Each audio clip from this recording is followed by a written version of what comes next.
Hey everyone, this is Mikedot here for OnRPG.com, and welcome to another episode of OnRPG's Kicktracker Report, a monthly web series on Kickstarter gaming projects that you should know about.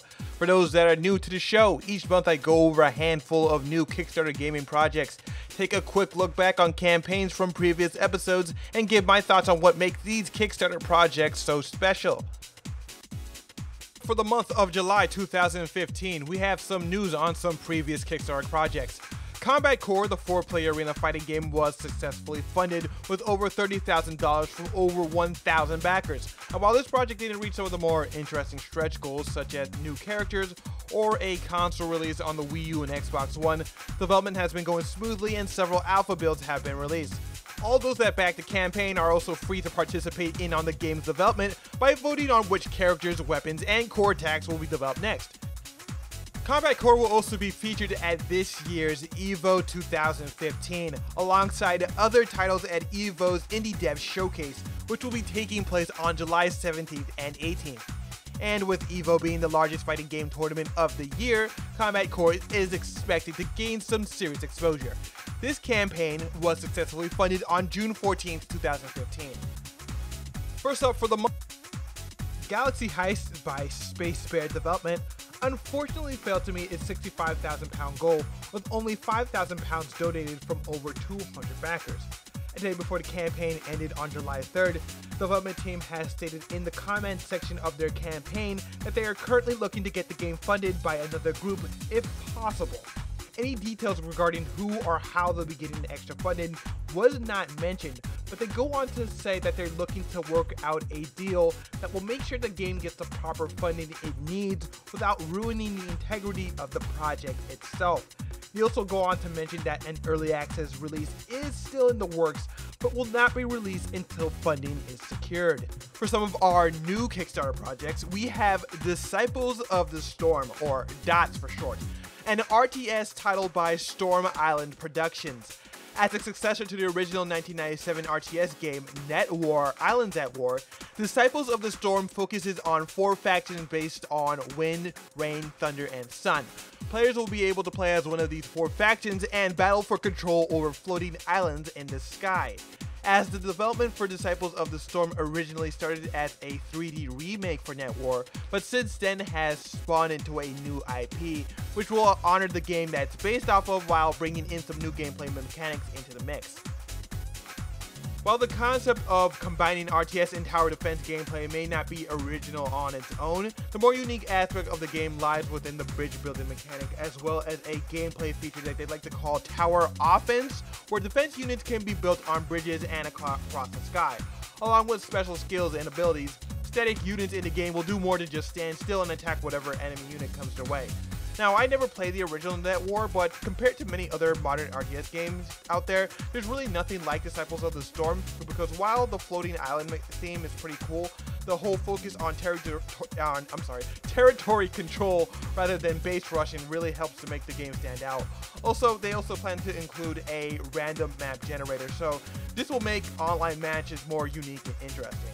With their base goal set to $50,000, this campaign ends on July 22nd, 2015. Next up, we have Spellsworn, a fantasy arena action game by Frog Song Studios. While this new game is inspired by the popular Warlock mod for Warcraft 3, I like to say that this game can only be described as a mix between Magicka and Super Smash Bros. As players don their robes and wizard hats, the objective of the game is to be the last wizard standing as you try to knock other players off an arena that's constantly shrinking.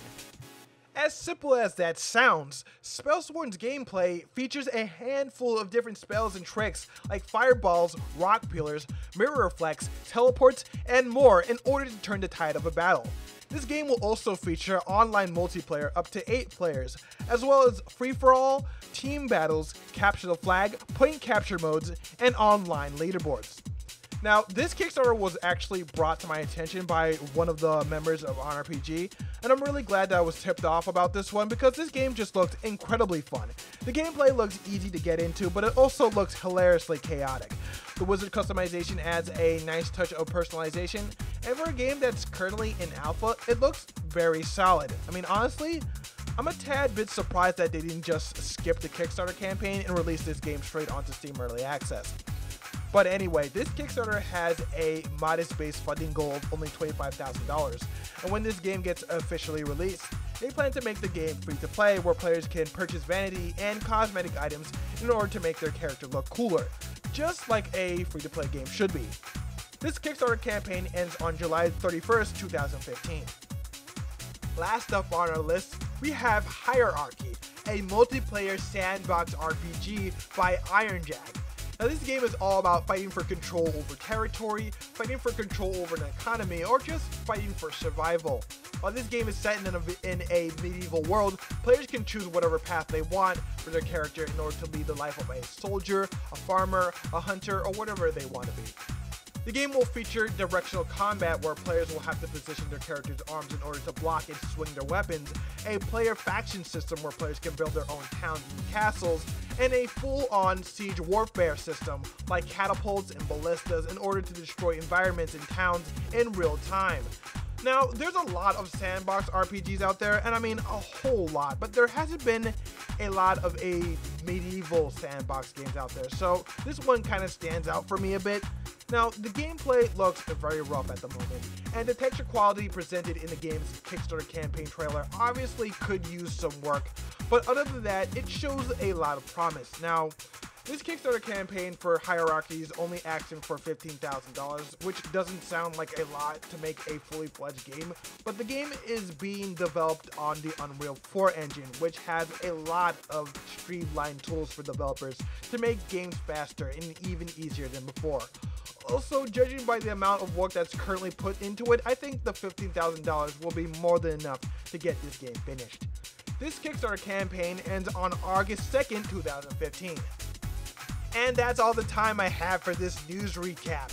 And if you'd like to learn more about the games featured in this video, just check out the links in the description below. But don't forget to rate, comment, and subscribe if you want to see more for next month's recap. This is Mikedot saying over and out.